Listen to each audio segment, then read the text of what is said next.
Assalamu alaikum, dear students, welcome to the connected classroom. I am Mr. Suhail, your mathematics teacher. और आज का जो हमारा lecture है उसमें हम अपने जो चैप्टर 2 के MCQs हैं उनको सॉल्व करेंगे। उनको हम सॉल्व भी करेंगे, वो MCQs कैसे बने हुए हैं, उनका सोल्यूशन कैसे पॉसिबल होगा, हम इन सारी चीज़ों को देखेंगे। और ये लेक्चर क्यों इम्पोर्टेंट है कि जो MCQs होते हैं उससे आपका एक दफ़ा पूरा जो चैप्टर होता है वो रिवाइज होता है। यानी कि ये एक लेक्चर अगर आप रिसीव कर लेते हैं, इसको सुन लेते हैं, तो आपके पूरे चैप्टर में जो कुछ चीज़ें रह गई हैं, जो चीज़ें कुछ समझ नहीं आई हैं, तो मैं कोशिश करूँगा कि हर MCQs को इस तरीके से एक्सप्लेन किया जाए कि जो आपकी सारी एम्बिग्विटीज़ हैं वो क्लियर हो जाएँ। तो मूव करते हैं अपने MCQs पे। इसके करेक्ट जो ऑप्शंस होंगे वो मार्क करेंगे और साथ साथ जो भी चीज़ें होंगी उनको वेरीफाई करते जाएंगे। सो पहला MCQs है कि encircle the correct option in the following if a is equal to b multiply 10 की power n is written in scientific notation. अगर ये साइंटिफिक नोटेशन में ये जो चीज़ है वो लिखी हो तो इसका क्या ऑप्शन होगा? 0 less than equal to B less than equal to 10। जो 0 की वैल्यू होगी वो बी की जो वैल्यू होगी वो 0 से बड़ी होगी, 10 के छोटी या उसके बराबर होगी, या 0 से बड़ी होगी 10 से छोटी होगी, या 1 से बी जो है वो ग्रेटर होगा, इक्वल होगा, और 10 से जो है वो लेस होगा एंड इक्वल होगा, या डी ऑप्शन है कि 1 से बी की वैल्यू ग्रेटर या इक्वल होगी एंड 10 से स्मॉलर होगी। तो देखिए, आपको पता है साइंटिफिक नोटेशन का क्या मतलब होता है, किसी भी वैल्यू को 10 की पावर में लिखना, ठीक है। तो वो तभी आ सकती है जब जो वैल्यू होगी वो किस फॉर्म में होगी, 1 इंटू 1 से जो b की वैल्यू है वो less than equal to b हो, b की वैल्यू 1 से ग्रेटर हो एंड लेस देन 10 हो। तो ये जो d है ये आपका राइट ऑप्शन है। और ये कहाँ पे हमने सॉल्व किया था, कहाँ पे हमने समझा था? जो 2.1 हमारी एक्सरसाइज थी वहाँ पे हमने इस पे बातचीत की थी। अब आते हैं अपने दूसरे MCQs पे। इन 0.537 रेफरेंस पोजीशन इज, रेफरेंस जो पोजीशन होगी वो 0 के बाद होगी, 7 के बाद होगी, 5 के बाद होगी, या बिफोर 7 होगी। अब सबसे पहले तो चीज़ ये है कि रेफरेंस पोजीशन क्या होती है? वो पोजीशन जिसके बाद हम अपने पॉइंट को एडजस्ट करेंगे, और वो कहाँ पे होगी? पहले नॉन ज़ीरो डिजिट के बाद होगी। अब पहला नॉन ज़ीरो डिजिट कौन सा बन रहा है? 5 बन रहा है। इट मीन्स हमने पॉइंट को यहाँ से उठा के यहाँ पे लगाना है। तो आफ्टर 5 जो होगी वो हमारी रेफरेंस पोजीशन होगी। ये हमने कहाँ पे सीखा था? ये भी हमने साइंटिफिक जो नोटेशन थी वहाँ पे हमने सॉल्व किया था। और दूसरी जो चीज़ जहाँ पे हमने करैक्टरिस्टिक को फाइंड आउट करना था वहाँ पे भी हमने इस पर बातचीत की थी। तो रेफरेंस पोजीशन के हवाले से आपको चीज़ें क्लियर हो गई। 2.1 अगेन कि आफ्टर 5 जो होगी वो हमारी रेफरेंस पोजीशन होगी। नेक्स्ट हमारे पास है कि लॉग थर्ड पार्ट, लॉग उसकी बेस 1 है और 100 है। इसका ये लिखा हुआ है कि ये इसका जो ऑप्शन है वो ए इसका 2 आंसर होगा, बी -2 आंसर होगा, सी 0 आंसर होगा, या डी इम्पॉसिबल होगा, ठीक है। तो इसका जो राइट ऑप्शन है वो डी के जो इक्वल होगा, ठीक है। उसकी वजह क्या है कि आपने जो डेफिनेशन अगर समझी हुई है, पढ़ी हुई है, log b of x is equal to y, b greater than 1 होगा, लेकिन b जो है वो 1 के इक्वल नहीं होगा, ठीक है। b क्या होगा? 1 के इक्वल नहीं होना चाहिए। अगर वो 1 के इक्वल हो गया तो इट मीन्स आप उसका जो log है वो नहीं निकाल सकते। b जो उसकी बेस है वो 1 के इक्वल नहीं होनी चाहिए। और ये यहाँ से आपको क्या चीज़ क्लियर हो गई? जो हमने डेफिनेशन पढ़ी थी और हमने कहाँ पे उसको यूटिलाइज़ किया था, हमने उसको 2.2 में यूज़ किया है। वहाँ पे जो अननोन्स फाइंड आउट करने के लिए हमने वहाँ पे उसको डिटेल से सॉल्व किया था। तो इसका आंसर हो गया इम्पॉसिबल, कि 1 नहीं होना चाहिए था। हाँ, 1 के अलावा कोई चीज़ हो जाती तो फिर इसका जो आंसर है वो पॉसिबल होता। अब नेक्स्ट है 4 part, log x plus 3 is equal to log 15x minus 4 then the value of x। दोनों जो साइड्स हैं उनके ऊपर log हैं, तो इस सूरत में x की जो वैल्यू है वो क्या होनी चाहिए? अगर बेसिस सेम हो और दोनों साइड पे log हों तो आप ये कह सकते हैं कि log और log आपस में कैंसिल हो गए और ये जो दो वैल्यूज़ हैं ये आपस में इक्वल हो जाती हैं। हाँ, मैं इसको आसान कर देता हूँ। अगर दोनों साइड पे बेसिस जो है ना वो सेम है और log a is equal to log b लिखा हुआ है तो हम इसको डायरेक्ट लिख सकते हैं कि a जो है वो b की इक्वल है। अब a is equal to b का क्या मतलब है कि x प्लस 3 इक्वल होगा 15x माइनस 4 के, ठीक है। तो अब x प्लस 3 है which is equal to 15x minus 4। यहाँ से आप x की वैल्यू को फाइंड आउट कर सकते हैं। x को एक साइड पे ले जाएं, 3 plus 4 is equal to 15x minus x, 7 is equal to 14x, 7 by 14 is equal to x, यानी कि 1/2 होगी या फिर क्या होगी 0.5 होगी। सो 4 जो है इसका जो राइट ऑप्शन है वो हमारे पास A है 0.5। आई होप आपको ये क्लियर होगा और ये बहुत इंपॉर्टेंट भी है, क्योंकि अगर आपको इसकी अंडरस्टैंडिंग नहीं है कि लॉग की अगर बेसिस सेम है तो लॉग किस तरीके से कैंसल आउट हो जाते हैं, तो फिर आप इसको सॉल्व नहीं कर पाएंगे। और अगर आपको ये चीज़ क्लियर है तो फिर आप इसको एक लाइन में जो है वो सॉल्व कर सकते हैं। Next one is also very tricky and important as well. Log है बेस 7 है और 7 पावर माइनस 3 लिखा हुआ है, और लॉग है बेस 2 है और 4 का जो है वो क्यूब लिखा हुआ है। अब इसका आपने कंप्लीट जो है वो आंसर बनाना है कि इसका आंसर 3 होगा, -3 होगा, 0 होगा या ±3 होगा। हम इसको ज़रा डिटेल में देखते हैं। आपको पता है कि अगर लॉग का, हम अब लॉज की बात करते हैं, जो थर्ड लॉ है, थर्ड लॉ क्या होता है कि जो पावर होती है वो स्टार्ट में आ जाती है। अब पावर क्या है -3, तो ये जो पहले वाली वैल्यू है ना, इसमें -3 लॉग 7 और 7 हो गया। फिलहाल मैं इस जो पहली वैल्यू है ना इसको सॉल्व करके आपको समझाता हूं कि इसका आंसर क्या बनेगा। अब ये देखो, इसको मैं लिख रहा हूं, मैं बल्कि इसको यहां पे सॉल्व कर देता हूं ताकि आपको सही से क्लियर हो। हमारे पास क्या वैल्यू थी, हमारे पास वैल्यू थी log 7 और 7 की पावर -3 है और प्लस log 2 है और 4 का क्यूब है। इसमें क्या होगा, इसमें जो -3 है वो स्टार्ट में आ जाएगा, log 7 बेस 7 रह जाएगा। यहाँ पे मैं एक काम कर रहा हूँ, देखिए log है 2, इसको मैं ना, ये जो 4 होता है ये 2 का स्क्वायर होता है। अब जब ये 2 का स्क्वायर बाहर वाले 3 से मल्टीप्लाई हो जाएगा तो वो क्या बन जाएगा, वो 6 बन जाएगा। और इसी तरीके से -3 log 7 और 7 और +6 log बेस 2 और log 2। इसको मैं लिख रहा हूं -3 इंटू 1 + 6 या -3 + 6। इसका आंसर मैंने 3 लिखा है। अब आपका क्वेश्चन ये होना चाहिए कि ये जो log 7 बेस 7 है ये किधर गया, और इसी तरीके से log 2 और बेस 2 जो है वो किधर गया। इसका एक आप हमेशा याद रख लें कि log same base same value always equal to 1। ये बहुत इंपॉर्टेंट है। अलग से ये MCQs भी आ सकता है कि log की जो है वो सेम बेस हो और सेम उसकी वैल्यू हो तो वो किसकी इक्वल होगा। इसी वजह से ये जो वैल्यू हो गई ये तो 1 की इक्वल हो गई, और 6 के साथ भी log बेस 2 है, वैल्यू भी 2 है तो ये भी 1 की इक्वल हो जाएगा। और ये यहाँ पे क्योंकि बेस और ये वैल्यू सेम नहीं थी, इस वजह से हमने जो 4 है उसको 2 की पावर 2 की फॉर्म में लिखा है ताकि उसकी बेस सेम हो जाए और फिर हम उस वैल्यू को फाइंड आउट कर सकें। अब दोनों को जब हमने ऐड किया तो आंसर हमारे पास क्या बन रहा है, 3 बन रहा है।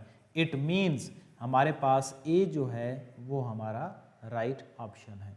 सो इससे क्या हो गया, इससे हमारे पास लॉग के जो 2-3 लॉज हैं, जो 2-3 इंपॉर्टेंट चीज़ें हैं वो इस MCQs में हमने क्लियर की हैं। सो ये था हमारा 5वां MCQ। 6th MCQs है for the log 0.00327 what is the value of characteristic. Characteristic जिसको उर्दू में हम खासा बोलते हैं कि कैरेक्टरिस्टिक क्या होगा, साइंटिफिक नोटेशन से मिलता जुलता है कि जिस तरीके से वहाँ पे आप 10 की पावर में लिखते हैं और जो रेफरेंस पोजीशन है वो पहला नॉन-ज़ीरो डिजिट होता है। और हाँ ये है कि लेफ़्ट से राइट जब आप जाते हैं तो कैरेक्टरिस्टिक जो होता है वो नेगेटिव फॉर्म में आता है, और लेफ़्ट से राइट से लेफ़्ट जाते हैं तो कैरेक्टरिस्टिक पॉजिटिव, लेफ़्ट से राइट जाते हैं तो कैरेक्टरिस्टिक नेगेटिव आता है। अब देखिए यहाँ पे पॉइंट है 3 के बाद इस पॉइंट को एडजस्ट करना है। दरमियान में डिजिट हैं 1 2 3, दरमियान में 3 डिजिट हैं तो इसका जो कैरेक्टरिस्टिक होगा वो -3 होगा। ठीक है, -3 होगा। लेकिन आल दो इसको जो लिखते हैं बुक में अब इसी तरीके से लिखा हुआ है 3 बार वैसे इसको लिखने का जो तरीका होता है वो हम लिखते हैं। 3 के ऊपर जो है वो नेगेटिव वैल्यू होती है। इसके रेफरेंस से इसका जो राइट ऑप्शन है वो हमारा क्या है, बी पार्ट है, यानी कि 6 का जो बी है वो हमारा क्या है, राइट ऑप्शन है। तो इसमें मैंने आपको सिखा दिया कि हम करेक्टरिस्टिक जो है उसको कैसे एडजस्ट करते हैं और रेफरेंस पोजीशन क्या ली जाती है। सो ये थे हमारे 6 MCQs। अब आते हैं अपने 7th MCQs पे। अब 7th MCQs डायरेक्ट जो है वो आपका लॉ है, पहला लॉ, ठीक है, कि log बेस b है m प्लस n अगर लिखा हो तो हम इसको क्या लिख सकते हैं, 7 का है a part log b m n उसको लिख सकते हैं। दूसरा है log b m plus log b n लिख सकते हैं। c है बोथ a एंड b, या d नन ऑफ दीज है। तो 7 को आपने जो है वो ज़रा गौर करना है इस पे। मैं इसको लिख रहा हूँ कि ये जो है ना वो लॉग अगर इकट्ठे लिखे हों और एक ही लॉग लिखा हो तो उसको आप इस फॉर्म में नहीं लिख सकते, इस फॉर्म में भी नहीं लिख सकते, और जाहिर सी बात है फिर दोनों फॉर्म नहीं आ सकती, तो ए एंड बी दोनों जो है वो गलत हो गए। तो डी जो है वो राइट ऑप्शन है कि नन ऑफ दीज होगा। लॉग जो हैं अगर दो इकट्ठे लिखे हों प्रोडक्ट की फॉर्म में, m मल्टीप्लाई, अगर इसको कह देते हैं m मल्टीप्लाई n, फिर इसका ये जो b है ये राइट ऑप्शन हो सकता है कि वो जब प्रोडक्ट की फॉर्म में होगा तो वो बन जाएगा log m plus log n हो जाएगा, ठीक है। अगर ये लिखा होता तो फिर हम कह सकते हैं कि a जो है वो राइट ऑप्शन है। तो इस हवाले से अगर दोनों वैल्यूज एक ही लॉग के अंदर लिखी होंगी तो वो दोनों आपस में एक दूसरे के साथ क्या हो जाएंगी, ऐड हो जाएंगी, लेकिन उनको लॉग की फॉर्म में हम अलग अलग नहीं लिख सकते। तो 7 का जो राइट ऑप्शन है वो हमारा डी ऑप्शन है कि इनमें से वो कोई भी नहीं। सो ये थे हमारे पहले 7 MCQs। अब हम जाते हैं अपना जो नेक्स्ट MCQs नंबर 8 है, और इसी तरीके से साइमल्टेनियसली आगे हम जो है वो सॉल्व करेंगे।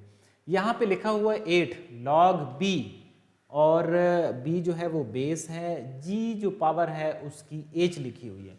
अब ये भी जो है वो डायरेक्टली थर्ड लॉ है कि अगर थर्ड लॉ क्या था कि अगर पावर आ जाए तो वो जो पावर होती है वो स्टार्ट में आ जाती है। अब इसमें पावर क्या है, h है, तो h शुरू में आ जाएगी, ठीक है। ये बन जाएगा h log bg। तो अगर इस हवाले से देखा जाए तो फिर ये हमारे पास d जो है वो राइट ऑप्शन बन रहा है। इट मीन्स b और g, सॉरी, ये जो हमारे पास ऑप्शन होगा वो इस हवाले से इसका c राइट ऑप्शन इसलिए होगा कि आल्दो इन्होंने जो h है उसको कंफ्यूज करने के लिए दूसरी साइड पे लिख दिए। आप बेशक इसको इस साइड पे लिखें h log b और g।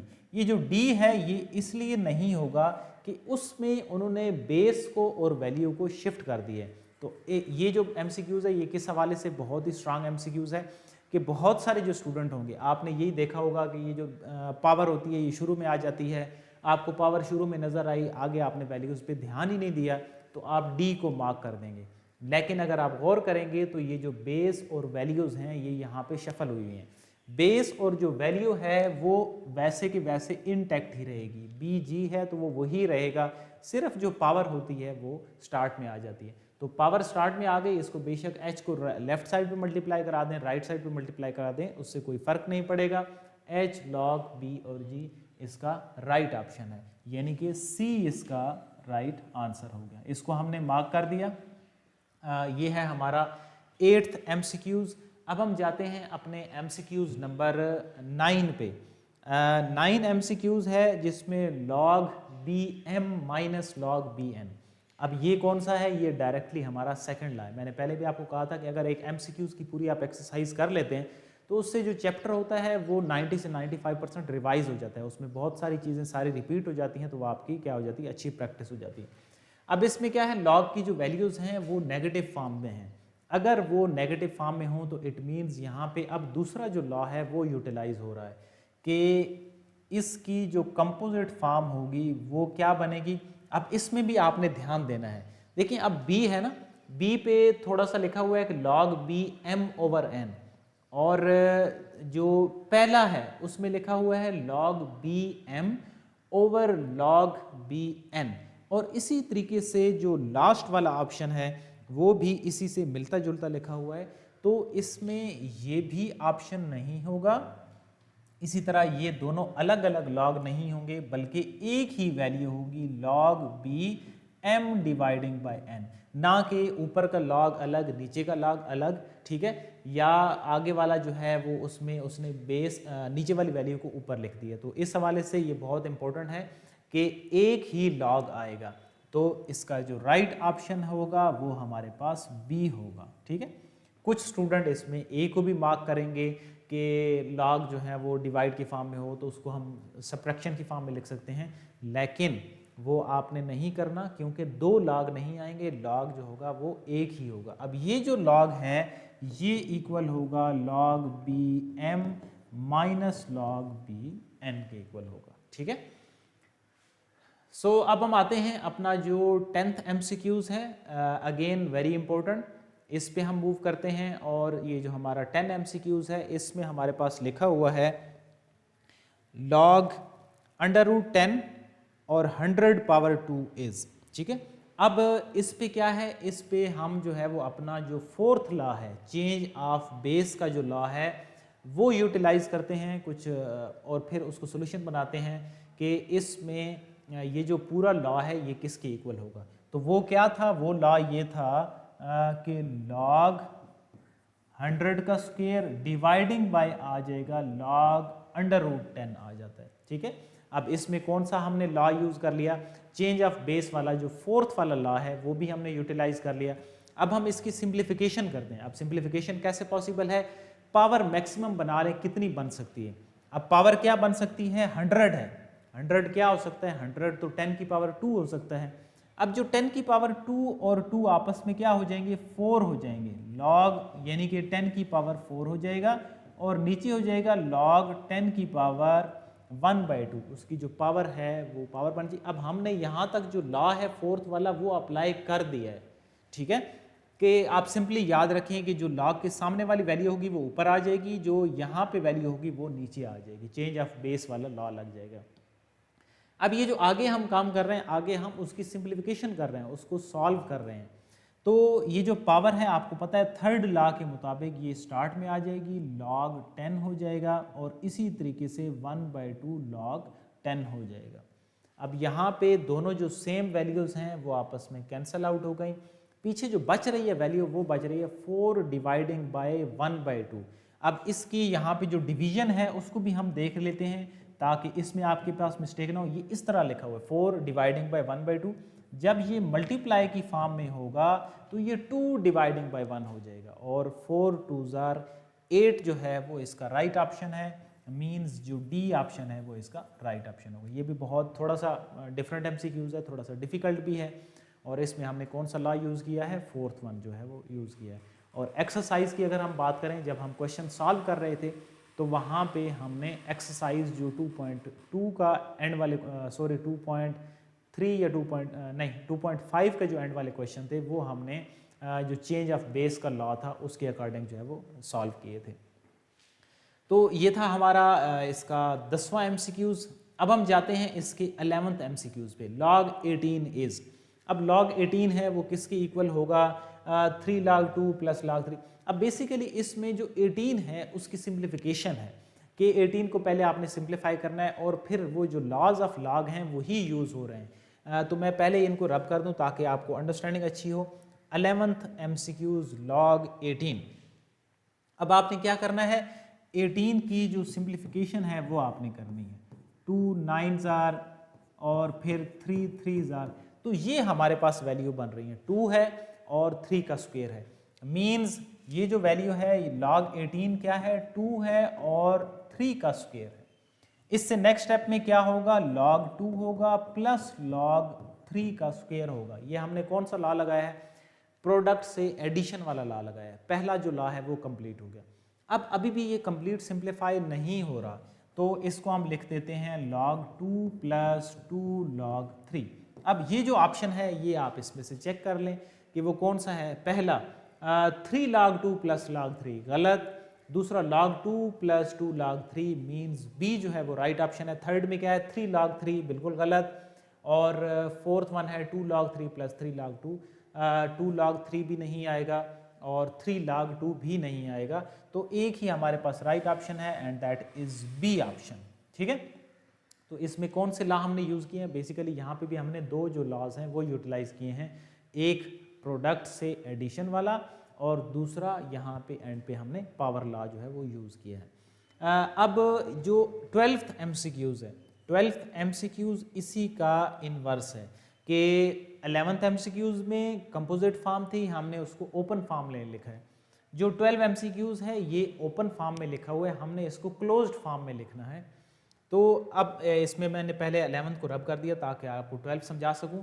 log 5 minus log 8 plus log 3 minus log 2, तो जो एडिशन वाली टर्म्स हैं उनको आपने इकट्ठा कर लेना है, जो सब्ट्रैक्शन वाली टर्म हैं उनको आपने इकट्ठा कर लेना है। कैसे?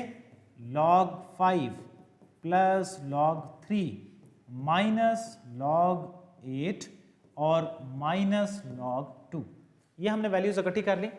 अब ये जो ऐड हो रही हैं वैल्यूज ये इकट्ठी आ जाएंगी, किस फॉर्म में आ जाएंगी? 5 मल्टीप्लाई 3 की फॉर्म में आ जाएंगी। ये दोनों आपस में क्या हो रही हैं? मल्टीप्लाई हो जाएंगी क्योंकि ऐड हो रही थी। और ये देखें अगर इसमें से माइनस कॉमन लिया जाए तो ये बन जाती है log 8 मल्टीप्लाई 2। माइनस अगर कॉमन लें तो अंदर वाली वैल्यू पॉजिटिव हो जाएगी, जब पॉजिटिव हो जाएगी तो अगेन पहला लॉ जो है वो यूज हो जाएगा। अब ये दो जो है वो सब्ट्रैक्शन की फॉर्म में हैं, तो सब्ट्रैक्शन की जब फॉर्म में है तो इनको हम लिख सकते हैं log 5 multiply 3 15 dividing by 8 multiply 2 16। तो यहाँ से हमारा जो राइट ऑप्शन इसके मुताबिक बन रहा है वो हमारा बी बन रहा है। ठीक है, इसमें टोटल हमने 3 दफ़ा जो है वो लॉज को यूटिलाइज किया है। सो ये था जिसमें हमारे पास ओपन फॉर्म में लॉ की वैल्यूज़ लिखी हुई थी, हमने उनको क्लोज्ड फॉर्म में या कंपोजिट जो फॉर्म है उसके अंदर राइट डाउन किया है। नेक्स्ट वन इनको मैं रब कर रहा हूँ ताकि आपको नेक्स्ट में, बल्कि ये तो आसानी से सॉल्व हो जाएगा, आपको सिर्फ उसकी अंडरस्टैंडिंग होनी चाहिए। 13 है और 13 पार्ट में ये है कि log बेस 10 है 100 पावर 0 इज। ठीक है, अब आपको अगर तो उन चीज़ों को सिंप्लीफाई करना आता है तो फिर तो आप सिंप्लीफाई कर पाएंगे और आंसर निकाल लेंगे, अदरवाइज आपने सीधा सीधा जो है वो इम्पॉसिबल को टिक कर देना है कि ये तो मुमकिन ही नहीं। अब आपको पता है कि किसी भी चीज़ की पावर जो है वो 0 हो तो वो 1 की इक्वल होती है। अब अगर तो वो 1 की इक्वल होती है, log बेस 10 हो और 1 हो, तो वो आप बेशक कैलकुलेटर से निकाल के आंसर आप लिख सकते हैं कि वो क्या होगा, वो ऑप्शन बी होगा या सी होगा। अब मैंने आपको बता दिया कि आपने क्या करना है, तो इसका जो आंसर है वो यूट्यूब का जो कमेंट सेक्शन है उसमें आपने खुद से करना है कि 13 जो MCQs है उसका आया कि बी जो है वो राइट ऑप्शन है या सी जो है वो राइट ऑप्शन है। तो चीज़ें आपको क्लियर हो गई होंगी। इसमें भी क्या चीज़ है, मैंने आपको पहले बताया है कि पहले आपने चीज़ों को सिंप्लीफाई करना है और फिर उसके बाद आपने जो लॉग की वैल्यूज़ है वो फाइंड आउट करनी है। सो ये थे हमारे 13 MCQs। अब हम जाते हैं अपना जो नेक्स्ट MCQs नंबर 14 से जो ऑनवर्ड हैं जी। 14 scientific notation of 6.25 is again 2.1 exercise जिसमें हमने 10 की पावर्स में जो वैल्यूज़ हैं उनको लिखते हैं। 6.25 मल्टीप्लाई 10 की पावर 1, 6.25 मल्टीप्लाई 10 की पावर 0, 6.25 मल्टीप्लाई 10 या 0.625 मल्टीप्लाई 10 की पावर 2। अब देखें साइंटिफिक नोटेशन क्या होती थी कि जिसमें आपने 10 की पावर में लिखना है एक, दूसरा पहली जो नॉन जीरो वैल्यू है उसके बाद पॉइंट को एडजस्ट करना है। अब इस क्वेश्चन के अंदर ऑलरेडी जो पॉइंट है वो पहली नॉन जीरो वैल्यू के बाद एडजस्टेड है, हमने कोई 10 की पावर हमारे पास आ ही नहीं सकती, तो इसका जो राइट ऑप्शन होगा वो होगा 6.25 मल्टीप्लाई 10 की पावर 0, यानी कि बी जो होगा वो हमारा क्या होगा, राइट आंसर होगा। ना सी हो सकता है और ना ए हो सकता है। ठीक है, और ये तो मुमकिन इसलिए नहीं है कि पॉइंट जो एडजस्ट करना है वो पहले नॉन ज़ीरो के बाद होना चाहिए, ना कि 6 से भी पहले आप ले आएंगे उसको। सो ये था हमारा 14 MCQs। अब next one very important, base of natural logarithm is. ठीक है, एक होता है आपका कॉमन लॉग, उसकी जो बेस है वो तो हो गई, आपको पता है कैलकुलेटर के ऊपर भी दो तरह के लॉग लिखे होते हैं, एक लिखा होता है LOG और एक उसके साथ लिखा हुआ है LN। ऑल्दो जब हमने एक्सरसाइजेस सॉल्व की थी तो वहाँ पे भी मैंने आपको इसका डिफरेंस बताया था। ऊपर एक की वैल्यू लिखी हुई है 10, दूसरे के ऊपर लिखी हुई है E पावर, ठीक है। तो नेचुरल जो लॉग होता है उसकी जो बेस होती है वो E होती है। एक इस तरह का जो MCQs है जो आपका व्हाट्सएप चैनल है उसके अंदर भी मैंने भेजा था कि जो नेचुरल लॉग होता है उसकी बेस क्या होती है। उसकी बेस मैं लिख देता हूँ कि 10 होती है, 1 होती है, E होती है या 0 होती है, ठीक है। एक तो ये MCQs हो गए। अब इन्होंने MCQs को थोड़ा सा और डिफरेंट कर दिया कि वो जो नेचुरल लॉग की बेस है वो रैशनल होगी, इंटीजर होगी, इररेशनल होगी या 10 होगी। अब अगर फिर आपको ये कंफर्म है कि जो ये तो पता लग गया कि इसकी जो बेस है वो E होती है, अब आपको मजीद E के बारे में इंफॉर्मेशन होनी चाहिए कि वो जो E है वो रैशनल नंबर है या इररेशनल नंबर है। और वो क्या होता है, वो इररेशनल नंबर होता है क्योंकि उसमें जो वैल्यूज़ पॉइंट के बाद हैं वो ख़त्म नहीं होती और रेकरिंग नहीं आती। और उसकी वैल्यू क्या होती है 2.7183, हम डिड्यूस कर लेते हैं कि ये उसकी वैल्यू है। और वो क्या है, उसकी जो बेस है natural log depend upon E और वो क्या होती है, इररेशनल होती है। तो 15 जो है C उसका राइट ऑप्शन है कि इररेशनल नंबर। नेक्स्ट पे आ जाते हैं। Next is very important, short question में भी इसके रेफरेंस से कोई क्वेश्चन आ सकते हैं। एक्सरसाइज जो है वो 2.2 लॉग अंडर रूट x है 25 is equal to 4 then the value of x। इसके रेफरेंस से हमने काफ़ी जो है क्वेश्चन जो है सॉल्व किए थे जिसमें हमने लॉग की जो डेफिनेशन है उसको यूज़ किया था और फिर आगे वैल्यूज़ को सॉल्व किया था। 2, 3, 4 जो क्वेश्चन थे वो हमने सॉल्व किए थे। हाँ जी, तो लॉग की डेफिनेशन लगाएं तो अंडर रूट जो x होता है इसकी पावर 4 बन जाती है और दूसरी साइड पे आ जाएगा 25। यानी कि लॉग की जो डेफिनेशन है इसके मुताबिक ये जो दोनों चीज़ें हैं ये आपस में अपनी जो जगह हैं, अपनी जो प्लेसेस हैं वो चेंज कर लेती हैं। अब ये जो अंडर रूट एक्स है ये होता है 1/2, तो मीन्स ये बन जाएगा 4/2 बन जाएगा। 4/2 जब बनेगा तो 2 2 4, एक्स का स्क्वायर इज इक्वल टू 25। अब आपको पता है कि स्क्वायर को ख़त्म करने के लिए क्या लेते हैं, हम दोनों साइड पे स्क्वायर रूट लेते हैं। अगर इसका स्क्वायर रूट हम लेंगे तो जो x का आंसर बनेगा वो हमारे पास क्या बनेगा, 5 बनेगा। अब देखिए इसको और थोड़ा सा उन्होंने डिफरेंट कर दिया है जो 16 है कि इसका जो ऑप्शन होगा वो क्या 5 होगा यानी कि A, B जो है वो क्या ये -5 होगा या C जो है वो +-5 होगा या D जो है वो इम्पॉसिबल होगा। तो ये जो नेगेटिव है, नेगेटिव इसमें प्लस माइनस अगर हम लिखेंगे तो नेगेटिव वाली कंसीडर नहीं होगी। उसकी वजह कि उसमें फिर बेस जो है वो नेगेटिव आ जाएगी और वो आपको पहले भी हमने डिफाइन किया एक MCQs में कि B की जो वैल्यू है वो ग्रेटर देन 0 होनी चाहिए और 1 के इक्वल नहीं होनी चाहिए।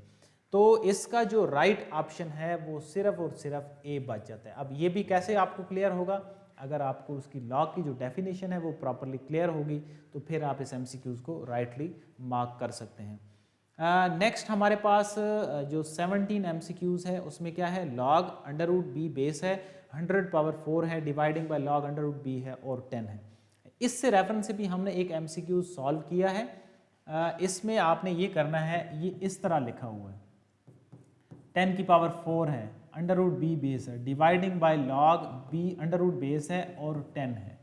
तो आप क्या करेंगे, अब इसमें आपने ऊपर ये जो पावर है ये तो स्टार्ट में आ जाएगी और नीचे जो है वो तो इसी तरह ही रहेगा। अब ये और ये सारे कैंसिल आउट हो जाए। वो जो चेंज ऑफ बेस के रेफरेंस से हमने एक MCQ सॉल्व किया था उसके मुताबिक इसको भी सॉल्व करना है। सिर्फ जो है वो डिवीजन की फॉर्म में लिखा हुआ है, इधर उन्होंने सिर्फ डिवाइड का निशान लगाया हुआ है। हम आगे उसको सिंप्लीफिकेशन करेंगे और जो इसका 17 का राइट ऑप्शन बन रहा है वो क्या है, वो 4 के इक्वल है। नेक्स्ट लास्ट हमारा MCQs है, MCQs नंबर 18 और 18 में क्या है 5 log 2 - 2 log 5 इज।